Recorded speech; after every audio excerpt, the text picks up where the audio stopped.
Help you folks? Name's Randolph. I'm the manager. We're looking for Rose. Works as a waitress down at the diner. Rose, sure. Nice girl. Who wants to know? I'm Alan Wake. The writer, huh? I heard on the radio you were visiting. Well, I'll show you her trailer. That Rose, she's a nice girl. Always pays her rent on time. As I was saying, Al, I found all sorts of weird stuff from the local newspaper's archives. This place is crazy. Disappearances, mysterious deaths, urban legends come true, and get this, most of this stuff takes place around Cauldron Lake. Well, you ain't wrong, mister. The Indians thought the lake was a doorway to the underworld. I'm the God-fearing type myself. I don't hold with that sort of thing. Yeah, okay. Anyway, there was an island there owned by a guy called Thomas Zane. Now, some of the articles I found about him make him out to be a famous writer, but I ran a bunch of searches, couldn't find a single thing he wrote. Zane was heavily into diving, so much so that the place came to be called Diver's Isle. But the volcano under the lake erupted in 1970, and Zane went down with the island.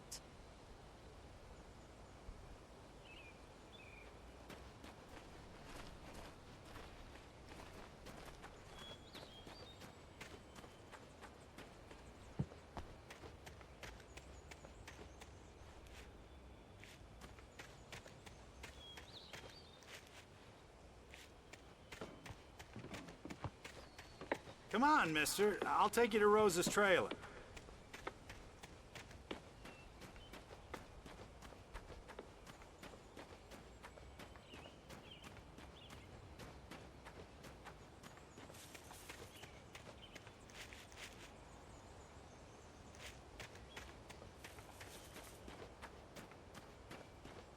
Just follow me. It's not far.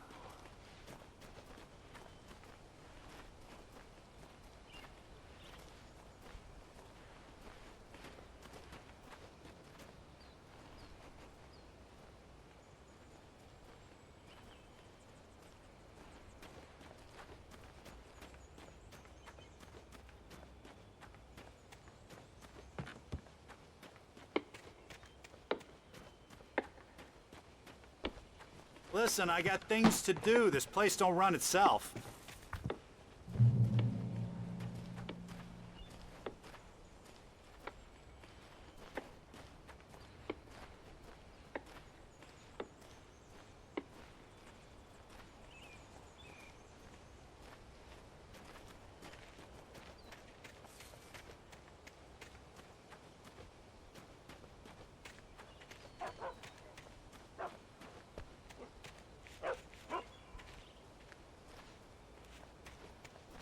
Yeah, how about that?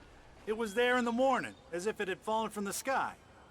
But it would take a tornado to lift something like that. We're damn lucky it didn't crush any of the trailers. Aw, give me a break, mister. Can we just get a move on?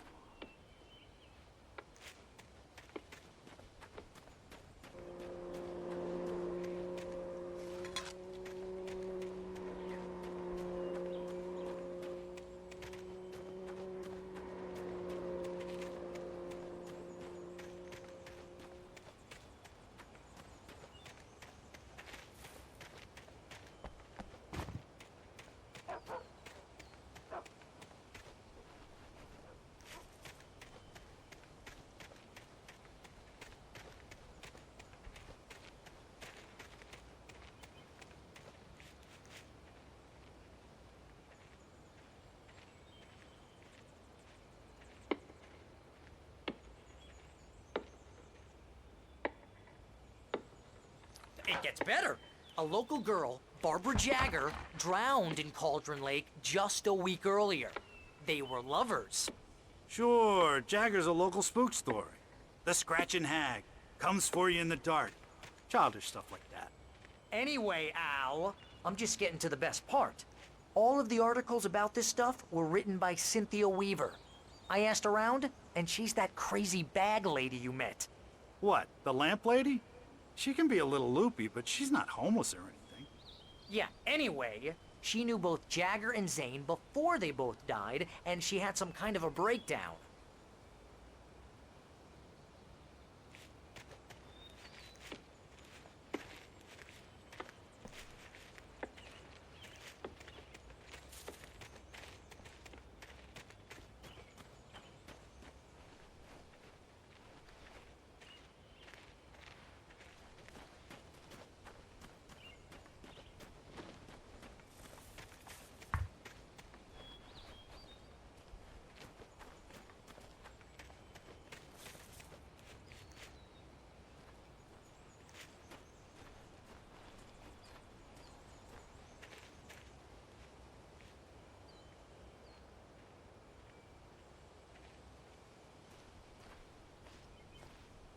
Well, mister, this here's Rose's trailer.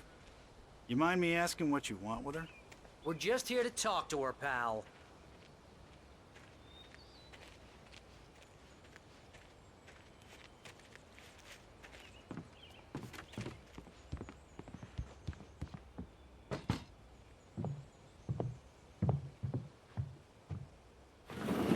Welcome to... Oh dear, Mr. Wake. I'm so glad you're here. Rose, you have my manuscript? Oh. Oh yes. Yes. Please, come in. Hey, this is really good. Rose, Yes, my manuscript. I really need it. I understand. I know what you need. A muse to inspire you. Oh, for Barry? She doesn't have anything. Yeah, hey, Al? Al, what's... Oh... Barry! What? What?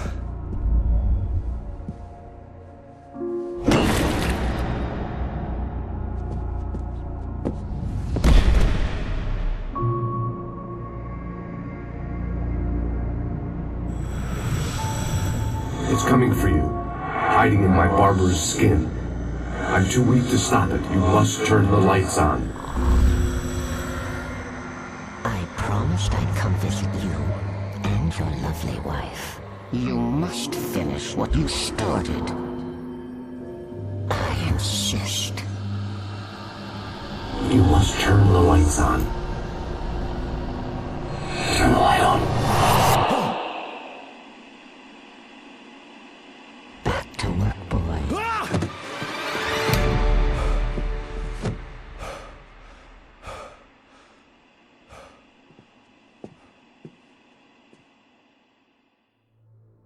I felt nauseous, hungover. Only anger kept me going. I can't tell reality from dream anymore, but it seems I have an imaginary editor to help me. She's an old woman in a funeral dress. I call her Barbara Jacker. She's very strict. I'm writing faster and faster. My manuscript is being heavily revised. The edits are getting very aggressive, and each day there's less of me and more of her. I hate it, but I know she's right. She promises me I can save Alice this way. She knows more of this than I do. About the complex incantation I'm attempting. About this place. She's worked with another writer under similar circumstances, Thomas Zane. The genre of the story seems to be shifting. It's turning into a horror story. I'm getting close. I can feel it.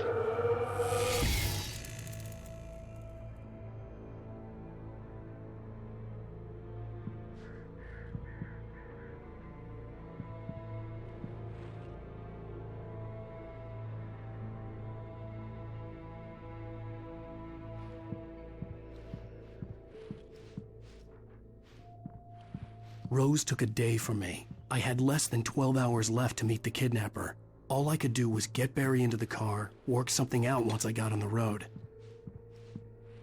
Barry was out of it. He was way too heavy to carry. You're right. I deserve more money. I'm so handsome. Welcome to the Oh Dear Diner. What can I get you today? Coffee? I couldn't work up much hate for Rose. Something had used her to get to me and left its mark. First refill is free. Milk and sugar on the counter there. Would you like to hear today's specials? Thank you. A nice day. Come back soon.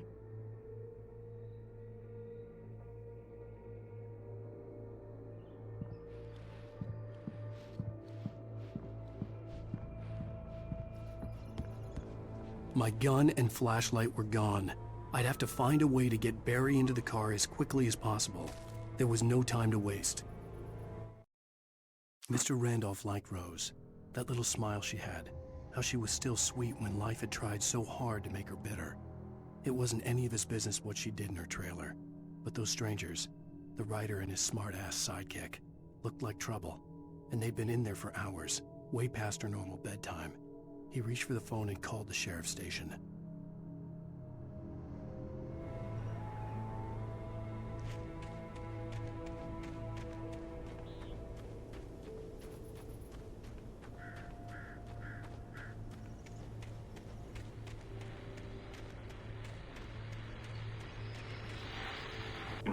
I just stepped outside to catch a breath of fresh air. Let me tell you, the weather's getting heavy. Nights like this make me especially glad I'm here talking to you and not home in bed. Once the weather takes a turn like this, I can't sleep at all. It's all tangled bed sheets and dark thoughts, punctuated by the occasional plunge into nightmare. Is it just me? Well, perhaps it is. But I hope I can make the night a little bit easier to get through. Caller, you're on KBF FM. Hey, Pat, it's Walt Snyder. What's on your mind, Walt? Well, I am the way you are, but, well, I can't sleep either, you know? I just been staring out the window here, trying to make sense of it all, but, I ain't been drinking either, you know? I just... Well, you sound like a man with a problem, Walt. I had argument with Danny. You know Danny, and, then I got in trouble with the law, you know, and, I'm just, well... I heard something like that, Walt. Yeah, well, you know, Danny's my best friend, and, they let me out on bail today, and now I'm just alone here at the window, you know, waiting. Man, and there's something in the air tonight, man. I was just outside looking up at the sky above our broadcast tower thinking the same thing. What are you waiting for, Walt? I don't know. You know, something's gonna happen. You know, I think I better go. Well, Walt, maybe... No, thanks, Pat. Well, good luck to you, Walt. Hang in there. Let's take a little break, folks. This weather's really something else, huh? How can I be sure you will walk away? Why do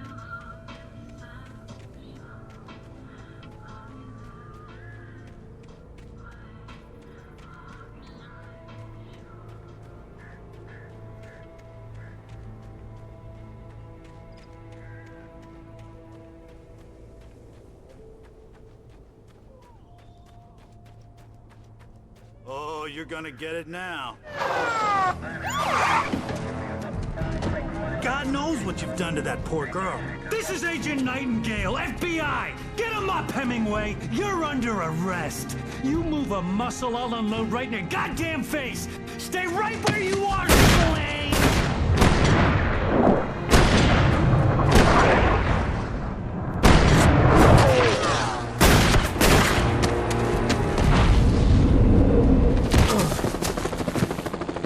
What are you? I'm standing right here, you goddamn maniac!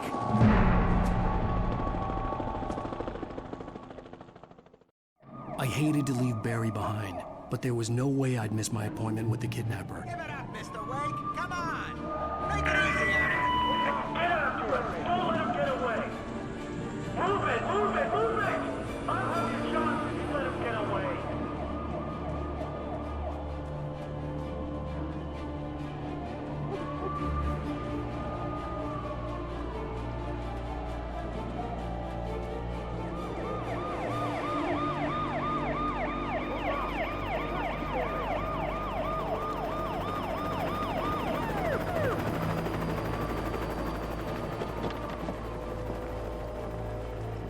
There he is!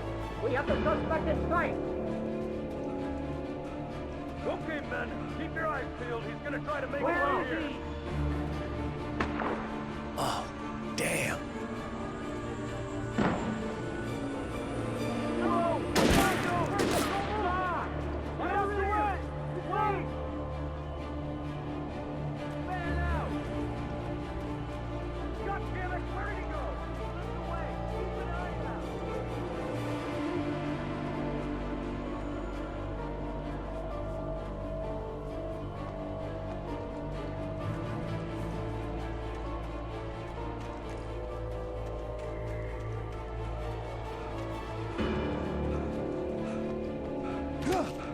He's gone. Come on, guys. We need to head him off. For decades, the darkness that wore Barbara Jagger's skin slept fitfully in the dark place that was its home and prison. It was hungry and in pain. It dreamed of its nights of glory when the poet's writing had called it from the depths and given it a brief, terrible taste of power and freedom. The rock stars had stirred it from the deep sleep the poet had sunk it back to in the end. When it sensed the writer on the ferry, it opened its eyes.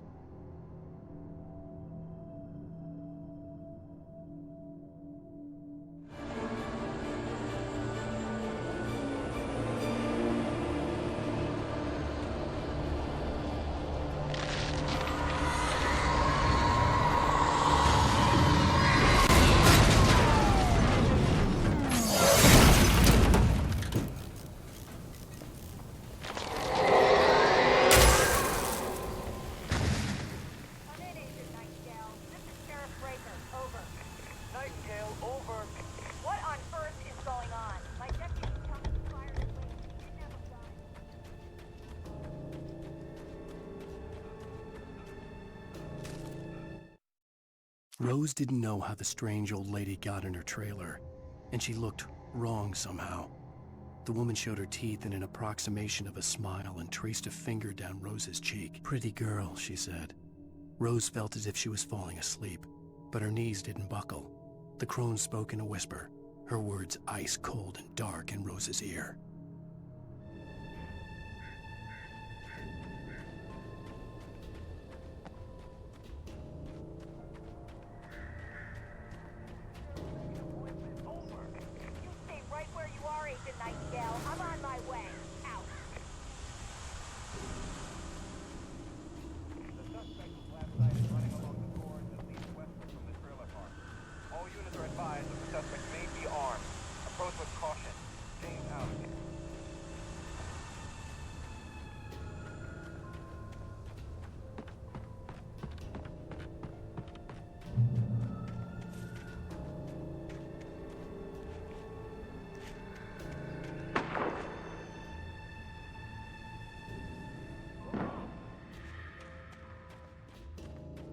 Search the area.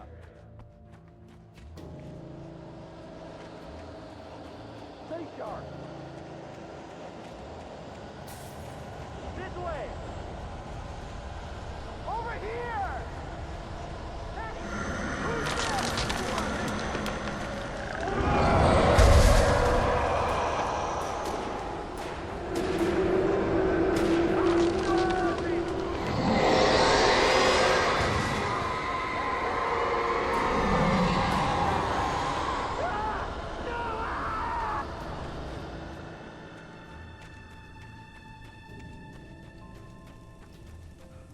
This horror was everywhere I went, circling me. The cops didn't stand a chance. They were after a writer, not a monster.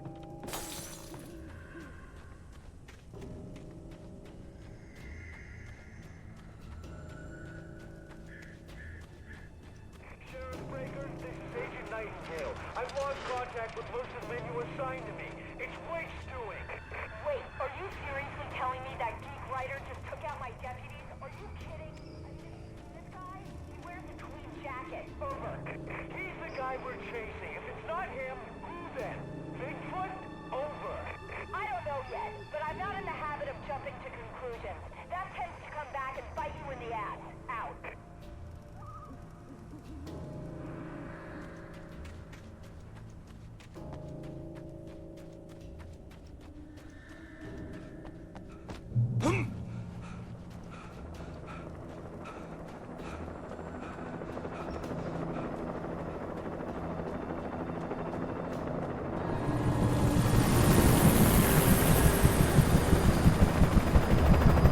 You on the ground. Hold it right there. There's nowhere to run. Freeze!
Mulligan, Thornton, come in. Over. Thornton here. James, we got both Wheeler and Rose in custody. They didn't put up a fight or anything. Why, they were... Hey, what are you doing? Come on! Sit down and give me that. James, Mulligan here. Over. Go ahead, Mulligan. Over. We got Wheeler and Rose here. Wheeler's drunk or hopped up on something. Speaking of which, that Fed had a pretty distinctive whiff of Otis Scotch about him, if you know what I mean. Over. I don't have anything on that, Deputy Mulligan. Over. Well, whatever.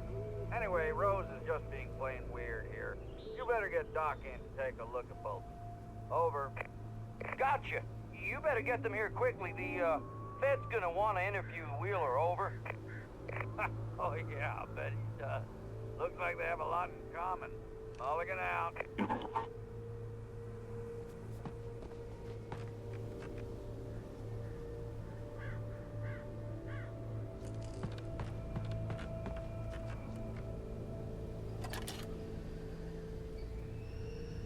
I could see the lights of the radio station in the distance.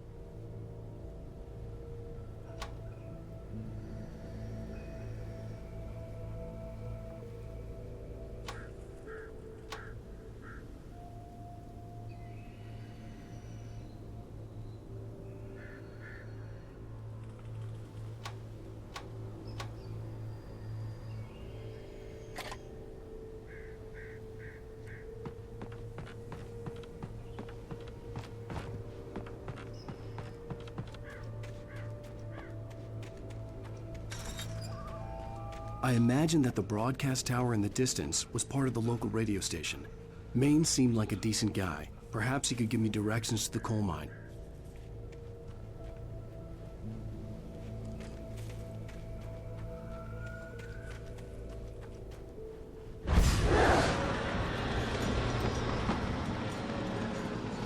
Unnatural shadows clung to the gate. The darkness that was after me was trying to stop me. I wouldn't get through without a light.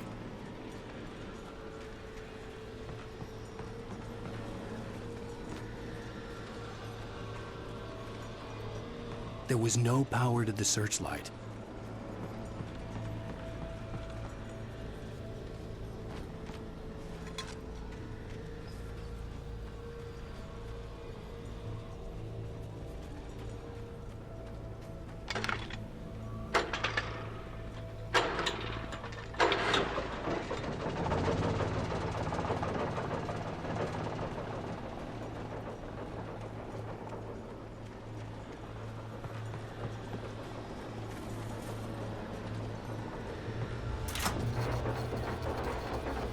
The old generator conked out.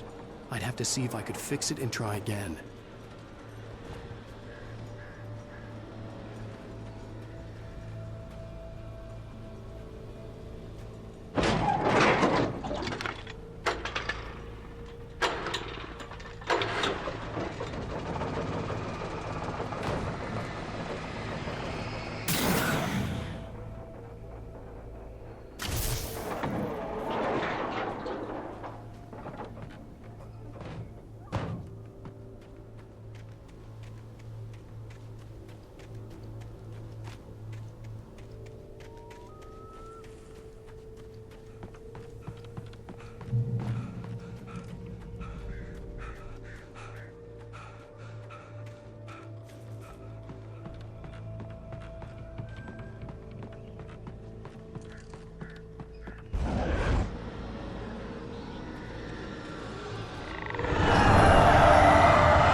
It took me a moment to recognize the flashing grenades.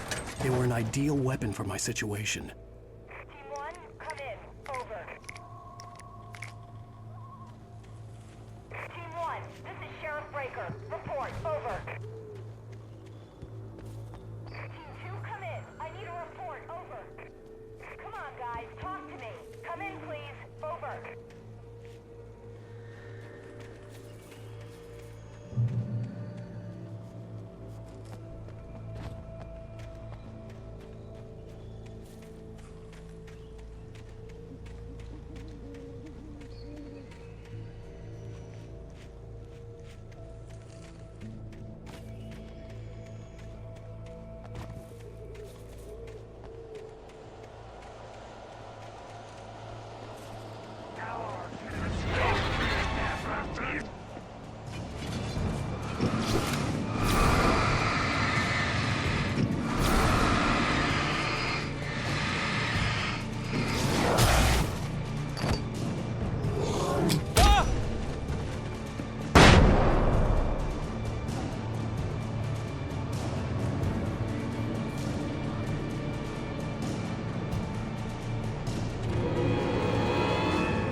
And here's another call.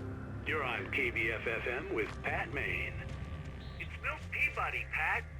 What's on your mind, Milt? Well, I live near the trailer park, Pat, and there's a big ruckus going on over there. Well, that's just up the road from me, too. What's going on, do you know? I don't know, but there's a bunch of police cars there, lots of sirens, a helicopter buzzing around, and I think I heard some gunshots. Gunshots? Yes, sir, like from a pistol. So can you find out what's going on? Because it's just next door and they're popping off guns there. They're still shooting? No, it was maybe 10, 15 minutes ago. It sounds serious, Pat. I'm telling you, it don't sound like no party. Well, I'm certainly going to give the station a call, Milt. Okay. You'll hear it here as soon as I hear from them. Okay, thanks.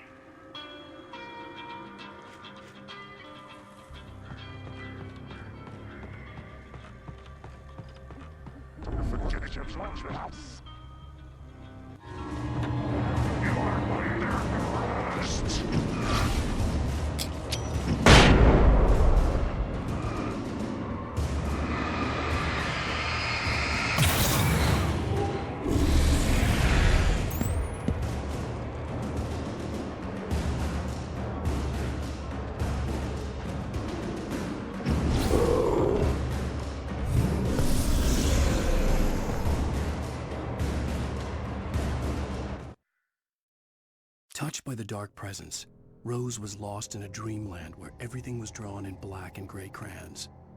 The old lady had promised her that all her wishes would come true. She would be Alan Wake's muse.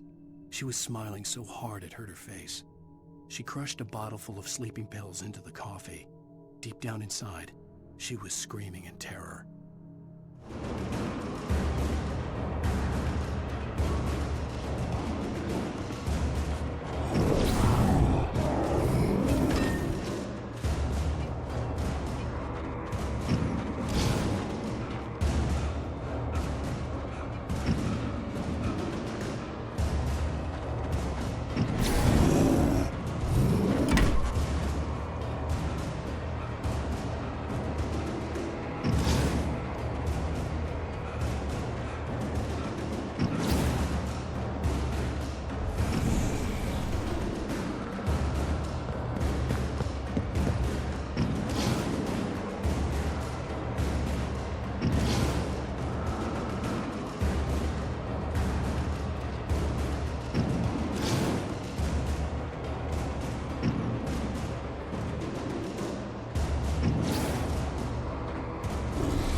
Certainly gonna give the station a call, Milt.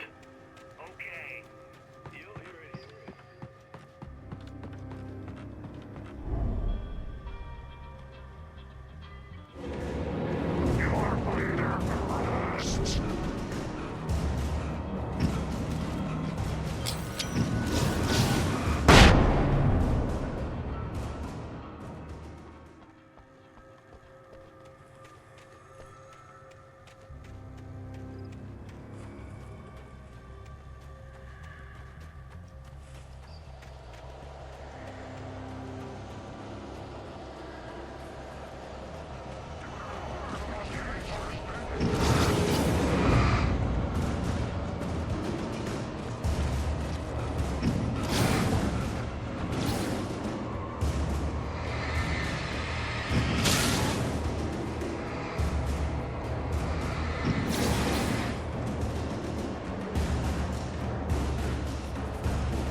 hope Maine could lend me a car to get to the coal mine.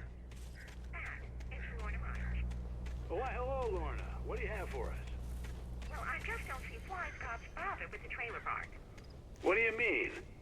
It's a trailer park. Of course you're going to have trouble in a place like that. I mean, what do you expect? The sheriff should be helping us normal citizens instead of wasting resources on those people. Well... Let the trash sort themselves out. I'm sorry, but my granddaddy settled in Bright Falls in 1911. Well, thank you very much for that compassionate viewpoint, Lorna. How can can I be sure you will walk away? Why do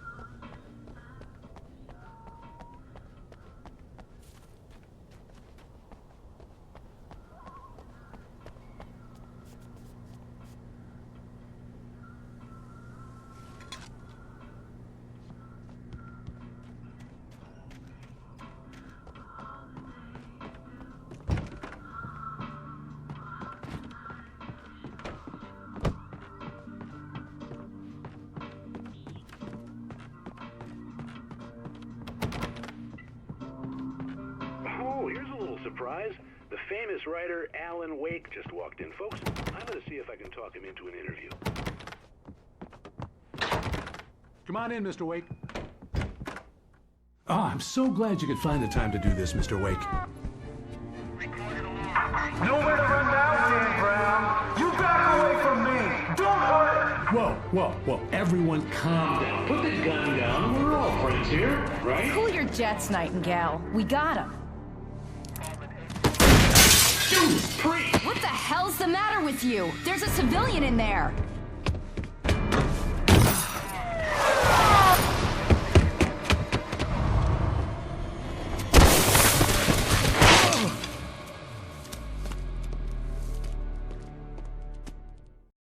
I'll get you yet, even if it kills me. You hear me?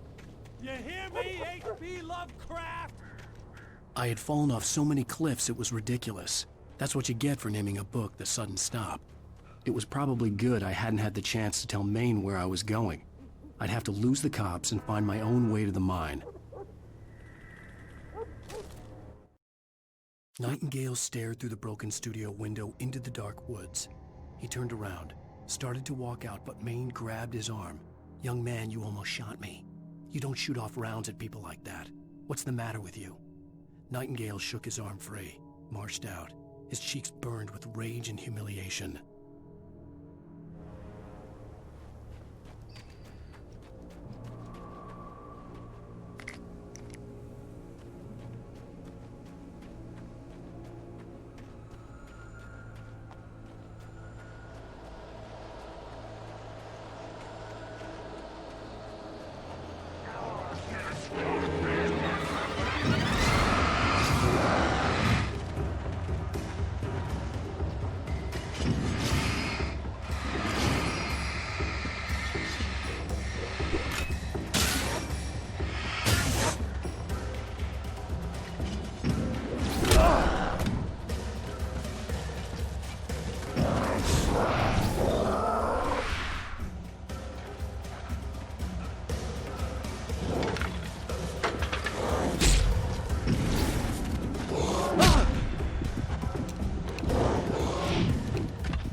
There was no sensible reason for the power company work lights to be here. It was almost as if they'd been left for someone like me to use.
The bulldozer's engine roared to life. Mud and rocks flew as it fought for traction.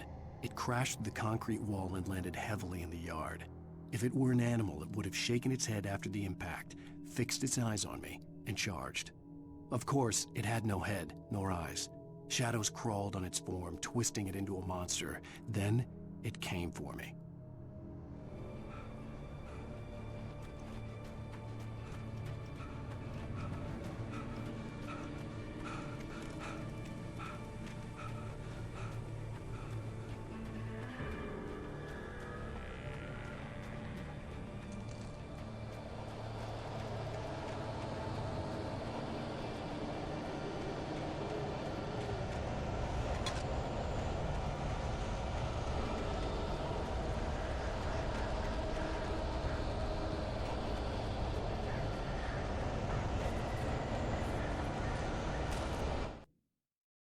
Sarah trusted her gut, and her gut said Agent Nightingale was an asshole. He felt wrong, and it wasn't just the smell of stale booze. It was in the way he flashed his badge, pulled rank, the look in his eyes when he wanted answers. Where was Alan Wake? What was this about an accident? Where was his wife? And most importantly, why did she let Wake go? He wouldn't answer her questions. Federal business was all he'd say.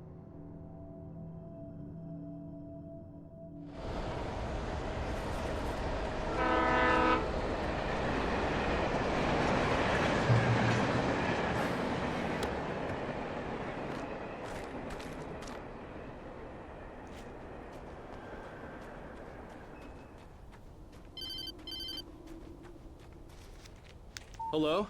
He's the most stubborn man I've ever met. Alice? Alice? Alan, I'm so afraid. He keeps me in the dark. Please help me. I look at you, Alan, and it's not you. Something else. Looking out from behind your eyes. Alice, I'm here.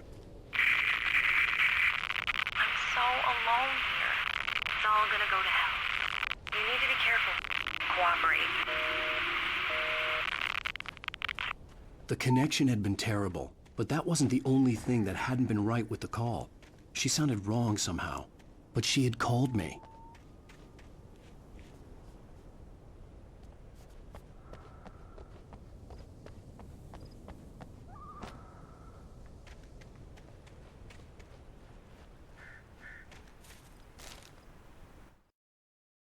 The pipe wrenched itself loose from the bridge's steel framework. Wrapped in darkness, it floated in midair, twitching. For a moment, I didn't understand what I was looking at. The heavy object lurched at me with impossible force. I threw myself out of the way, but just barely. When I turned my flashlight on it, it shook in a dark rage before it flew at me again.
I could see a railway bridge up ahead, and a warehouse of some sort on the opposite shore. I hoped I could find a car from there.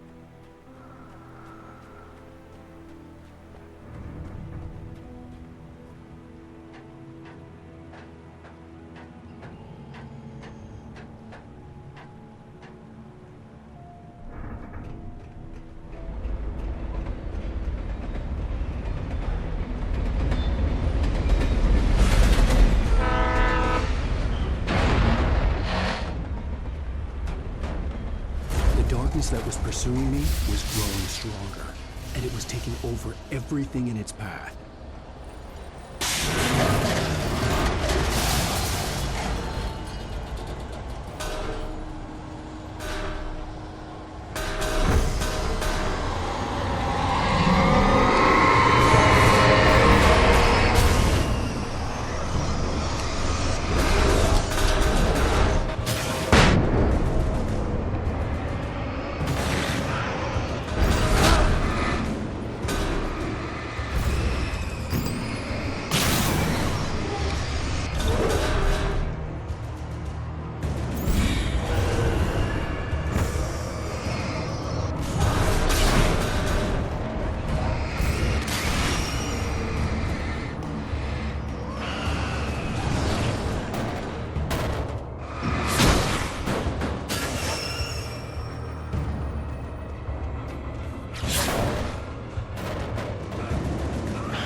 I slammed the door shut right in his smug face. He pleaded for me to open the door. True to form, the asshole actually thought I would obey. I had no sympathy left, no guilt either, not for him. I took a moment to savor the scream. I bet I had a smile on my face. It was all that I had time for. The dark presence was inside the lodge with me.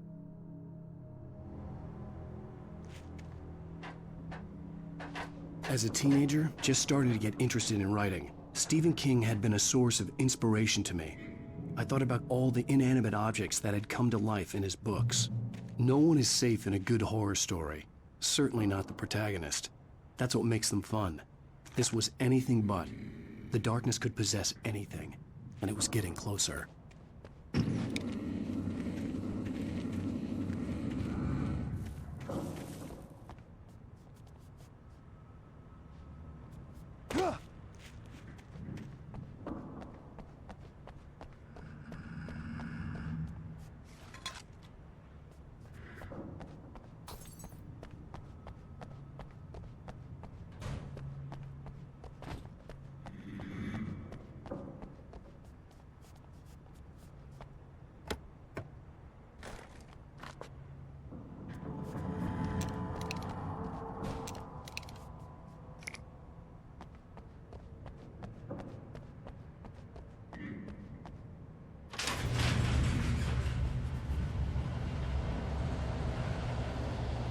Did you call 911?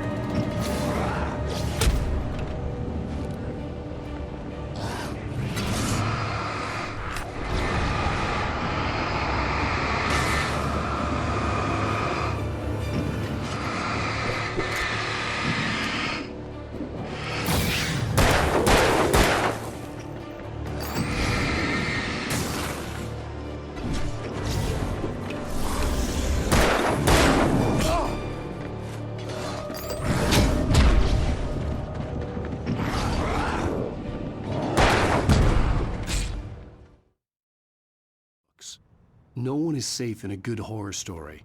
Certainly not the protagonist. That's what makes them fun. This was anything but. The darkness could possess anything, and it was getting closer.